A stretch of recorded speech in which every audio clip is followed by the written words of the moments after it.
خنسا مرجان کے گلے لگ کر خوب ہی روئی۔ کم حال مرجان کا بھی نہیں تھا۔ دونوں بیٹے حیرت سے ماں کو روتے دیکھ رہے تھے۔ دونوں ہی 5 سال کے تھے۔ خنسا کو امریکہ شفٹ کر کے جب زرق واپس آیا تب تبریز خاں غصے سے بھرے بیٹھے تھے۔ انہوں نے فوراً ہی مرجان کو زمرد کے رشتے خاندان میں طے کر دیے تھے۔ جیسے ہی زرق کو معلوم ہوا وہ واپس حویلی گیا۔ 3 مہینے کی سرد جنگ کے بعد زرق نے اپنی بہنوں کو بھی خنسا کی طرح جہالت کے کنویں سے گرنے سے بچا لیا۔ تبریز نے مرجان کا نکاح ایک عمر رسید شخص جبکہ زمرد کا نکاح 2 بیویوں کے مالک شخص سے کرنا چاہا تھا، مگر زرق اپنی بہنوں کے مستقبل کی فکر میں باپ کے آگے ڈٹ گیا۔ خاندانی شادیوں کی آڑ میں اپنی بہنوں کے ساتھ ہونے والی اس زیادتی کے خلاف اس نے کسی کی نہ سنی۔ وہ جانتا تھا کہ اس کی بہنوں کے ساتھ شادی کرنے والے یہ لوگ نہ ان کے میل کھاتے اور نہ جائیداد کی ہوس میں اس کا باپ اپنی بیٹیوں کے جذبات کے ساتھ کھیل گیا تھا، جو زرق کو کسی طور پر قبول نہیں تھا۔ وہ دونوں اتنی چھوٹی تھی کہ اتنی خوبصورت تھی کہ انہیں عورت برتے ہوئے یہ مرد کسی سوٹ نہیں کرتے تھے، لہٰذا زرق نے اپنی حیثیت کو داؤ پر لگا دیا مگر اپنی بہنوں کو اس زندان سے باہر نکال لایا۔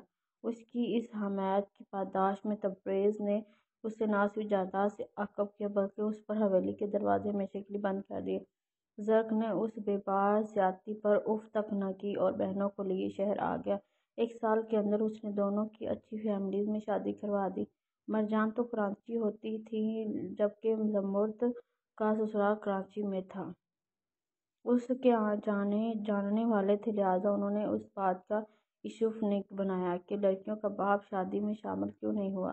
ان کے لیے زرق کی شرکت اور شرافت دونوں ہی بہت زیادہ تھی۔ ماما آپ کیوں روئے جا رہی ہیں؟ آخرکار زمرد کے ایک بیٹے شرزیل نے ماں کو بازو ہلا کر بسور کر کہا، ہائے میں نے تو اپنے شہزادوں کو دیکھا ہی نہیں۔ خنسا مرجان سے الگ ہو کر ان دونوں کو جھٹپٹا پیار کرنے۔ یہ آپ کی خالہ ہے جیسے زمرد خالہ ہے نا؟ مرجان نے آنسو صاف کر کے خنسا کی طرف اشارہ کیا۔ زرق اتنی دیر میں اپنے کمرے میں جا کر فریش ہو چکا تھا۔ She was so pretty, was سے آہستہ بھی نہیں، مگر آواز اتنی اونچی ضرور تھی کہ سب پہنچ گئے۔ And you are so handsome, Khansa نے اسے خود سے لپٹا کر کہا۔ اف وقت کتنی تیزی سے گزر گیا لالی، وہ جو جھک کر واصف۔ اف میں نے آپ کو باتوں میں لگا لیا لالی، آپ پلیز فریش ہو کر آ جائیں، میں تب تک کھانا لگواتی ہوں۔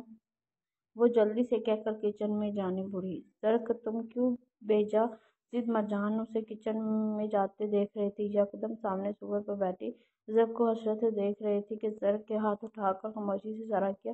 دونوں بچے اپنے ماموں کے ساتھ بیٹھ گئے۔ کچھ ہی دیر بعد خنسا جو رپورٹس لے کر واپسی آئی تو زرق کے شک کو یقین میں بدل گیا۔ جہاں یہ رپورٹ دیکھ کر مجھے اندازہ ہوا تھا وہ یہی تھا، انہیں کینسر ہے۔ خنسا نے زرق کو رپورٹس چیک کر کے گمسم دیکھا تو بولی، آپ کا اندازہ بالکل درست ہے، مجھے بھی یہی شک ہوا تھا۔ میں نے تھوڑی دیر پہلے ایک سرجن سے بات کی ہے، وہ یہ تھروٹ کینسر ہے، مگر کس اسٹیج پر ہے یہ وہی زیادہ بہتر بتا سکتے ہیں۔ کچھ دیر میں آنے والے ہیں، پھر دیکھتے ہیں کہ ٹریٹمنٹ کا کیا کرنا ہے۔ زرق نے سنجیدگی سے رپورٹ کو دیکھتے ہوئے کہا۔ خنسا کو محسوس ہوا جیسے وہ جان بوجھ کر اس کی جانب دیکھنے سے گریز کر رہا ہے۔ وہ خاموشی سے اٹھ کر اس کے روم سے باہر گئی۔ اس کی ڈیوٹی بھی ختم ہونے والی تھی۔ اس نے اب مرجان سے اس حقیقت کو جاننے کا طے کیا، زرق تو نہیں مگر مرجان اس کی باتوں کو ضرور آ جائے گی، یہ وہ اچھے سے جانتی تھی۔ ڈیوٹی آف ہوتے ہی وہ گھر واپسی آئی۔ زرق ابھی ہاسپٹل میں ہی تھا، اسے اب مرجان سے کھل کر بات کرنے کا موقع مل گیا تھا۔ سارا راستہ اس کے دماغ میں شیزل کا چہرہ نہیں نکلا تھا۔ شکر کوئی گھر آیا، میں اور بچے بور ہو گئے تھے، مرجان اکتاتے ہوئے لہجے میں بولی۔ فکر نہ کریں، ہفتے کی رات زبردست سی گیٹ ٹوگیدر ہونے والی ہے یہاں، خنسا نے مسکراتے ہوئے اپنے ساتھ لگاتے ہوئے کہا۔ چلو شکر ہے، مجھے آپ سے ایک ضروری بات کرنی ہے۔ خنسا نے اس کے ساتھ صوفے پر الٹی پلٹی مارتے ہوئے بیٹھی۔ لڑکی پہلے کچھ کھا پی لو۔ مرجان کچن میں جانے کے لیے اٹھنا چاہتی تھی تاکہ اس کے لیے کچھ کھانا لائے۔ میری یہاں بھوک پیاس اڑی ہے، آپ کھانے کی بات کر رہی ہیں؟ وہ اس کو زبردستی بٹھاتے ہوئے بولی۔ کیا ہو گیا ہے؟ مرجان نے تشویش بھرے لہجے میں پوچھا۔ جب میں امریکہ چلی گئی تھی تو اس کے بعد شیردل لالا کے ساتھ کیا ہوا تھا، وہ کہاں ہے اور کیوں ہے؟ یقیناً آپ اچھی طرح سے جانتی ہیں۔ آپ کو پتہ ہے کہ آج ہمارے ہاسپٹل میں ایک قیدی مریض آیا ہے، وہ اور کوئی نہیں شیردل لالا تھے۔ وہ جیل میں کیسے اور کیوں پہنچے آپ جانتی ہوگی لالی؟ زرق نے مجھے کچھ نہیں بتایا اور ان کے رویے سے میں جان گئی ہوں کہ وہ کچھ نہیں بتائیں گے، مگر پلیز آپ تو مجھے بتا سکتی ہیں۔ آپ فکر نہ کریں، وہ ایک ڈرامہ تھا جس میں تب میں چلی گئی تھی، مگر اب اتنے سالوں بعد اس قابل ہوں کہ حقیقتوں کو برداشت کر لیتی ہوں۔ میں اب وہ چھوٹی سی خوف زدہ ہونے والی خنسا نہیں ہوں۔ پلیز لالی، مجھے لگتا ہے کہ سوچ سوچ کے میرا دماغ چل جائے گا، پلیز بتائیں۔ خنسا کی باتوں میں مرجان آ چکی تھی۔ ٹھیک ہے، میں بتا دیتی ہوں، مگر پھر تم نے لالا سے کچھ نہیں کہنا اور نہ انہیں پتہ چلے گا کہ تم جان چکی ہو۔ مرجان نے اسے دھمکا کیا۔ آپ فکر نہ کریں، میں زرق کو کچھ بھی نہیں بتاؤں گی، خنسا نے یقین دلا دیا۔ اس دن جب شیردل لالا نے تمہارے ساتھ وہ سب کیا تھا، لالا تمہیں یہاں سے لے تو گئے تھے، مگر انہوں نے دل میں طے کر لیا تھا کہ وہ اس درندے کو نہیں چھوڑیں گے۔ انہوں نے تمہیں امریکہ بھجوانے کے بعد واپس آ کر ان کے خلاف بہت سے کیسز کھلوائے، جس میں بہت سی لڑکیوں کی عزتیں نہ صرف پامال کرنے کے واقعات تھے بلکہ انہیں قتل کر کے غائب تک کروا دیا گیا تھا، اور ایک کو تو اس نے اپنی گن سے قتل کیا تھا۔ اس میں گرگو کو لالا نے پکڑ لیا اور ان سارے ثبوت اکٹھے کروا کر شیردل کو عدالتوں میں گھسیٹا۔ کچھ ماہ بعد ہی اسے سزائے موت کی جگہ قید بامشقت کی سزا سنا دی گئی۔ کچھ عرصہ تو ہمارے علاقے کے پاس بنے ایک پولیس اسٹیشن میں رہا، اس کے بعد پولیس انہیں کہاں لے گئی ہمیں بھی نہیں پتا۔ ہمارے لیے یہ بہت تھا کہ ایسے ناسور کو سزا دلوائی گئی ہے۔ مرجان کی بات پر تشکر کے مارے خنسا کی آنکھوں سے آنسو آ گئے۔ وہ اس شخص کے کون سے انسان کا بدلہ چکائے گی؟ ارے بیوقوف، ظالم کی رسی دراز ضرور ہوتی ہے مگر اللہ کی پکڑ سے دور نہیں ہوتی، اور جب وہ پکڑ کر رسی کھینچتا ہے تو بس کس بل جاتے ہیں۔ مرجان نے اس کے آنسو صاف کرتے ہوئے کہا۔ وہ بولے سے مسکرا کر سر ہلائی۔